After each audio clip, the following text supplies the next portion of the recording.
يا ترى هيلبسوا ايه في العيد؟ دلوقتي العيد جاي في شهر 4. لا منه احنا في السقعة ولا منه في الصيف. قبل ما نبدأ الفيديو اذكر الله وصلي على النبي، وما تنساش تصلي على النبي في الكومنتات. لو لبستهم شتوي وهم رايحين يصلوا صلاة العيد هيرجعوا يلبسوا صيفي العصر، وبكده هيتعبوا وهياخدوا برد، وهنصرف العيدية على المستشفيات.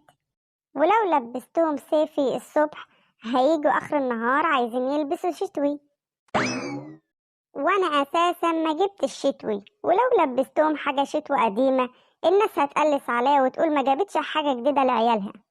لو كنت جبت شتوي كان هيلبسوا يومين العيد بس، وبعد العيد هيترمي، وهيجي السنه الجايه يبقى صغير عليهم والهدوم هتترمي. ولو لبستهم خريفي هيجوا العصر كده برضه عايزين يلبسوا صيفي، وانا اصلا ما لقيتش خريفي في المحلات.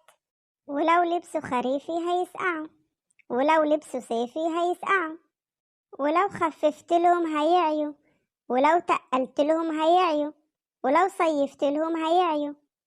أغرب عيد عدى عليا في حياتي، يا ريتني ما اشتريت حاجة خالص.